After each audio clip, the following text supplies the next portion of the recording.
Hello there, Tekno here with yet another video review. This one you have to blame for all those people who managed to finally get me kicking and screaming, dragged into being interested in Kamen Rider stuff. And thus I've gone onto the bandwagon with getting a bunch of the merchandise and belts and such. And so it is with great pleasure that I bring you the first of two very new, very fresh reviews of stuff that just came out in Japan. The Kamen Rider Meteor Galaxy equipment. Now, this is the Meteor Belt for Kamen Rider Meteor, who we've only seen briefly in the latest episode as of this recording. So I'm basically going to be figuring out a bunch of stuff, just guesswork. Anyways, you can see the belt is very nice. It looks really good, I have to say. It's a lot nicer than the Fourze belt, and I think a lot of that is due to the gold chrome there, really. And that gold chrome, it serves a very specific purpose, too, which I'm going to show you in a minute when I turn this on. With the Meteor Belt, I guess the first thing I'll show is the Henshin sequence, which is pretty cool. I understand that Meteor is themed after 1970s Kung Fu sort of thing, and the belt definitely reflects that. We start, and it's ready, so let's Henshin!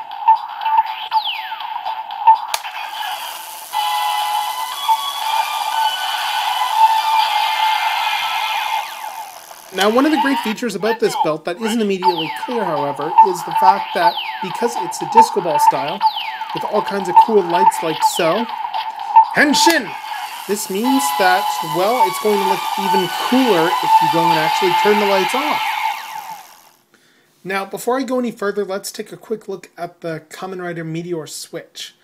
It's your standard circle switch, as you can see here, and it just simply activates by flicking it open and shut like so. In order to activate the switch, all that we have to do is simply do the usual, where we just plug it in to the top, the belt responds, and we switch it on. And now we hear the funky beat, and here's when we do our limit break.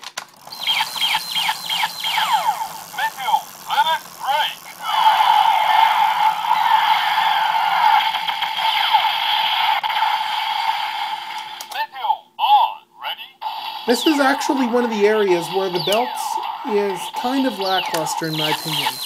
As I showed, it uses the circle type switch, which means that you can only use so many switches in it. And not all of them have special lines either. Just testing with all the circle switches I have, if we put in a regular switch, like for instance, say this one here,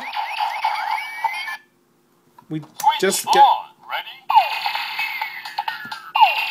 well, we get a standard switch on. Nothing really special about it for most switches, unfortunately.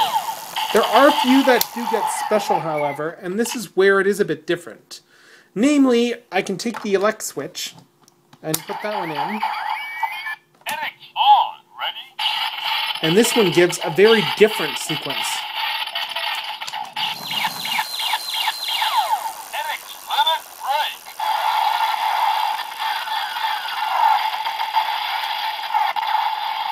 Unfortunately, however, I don't actually have the fire switch, so I can't actually run that, but going off how the special transformation switches for Fourze seem to have different sounds, I'm going to assume that fire has its own sound sequence as well.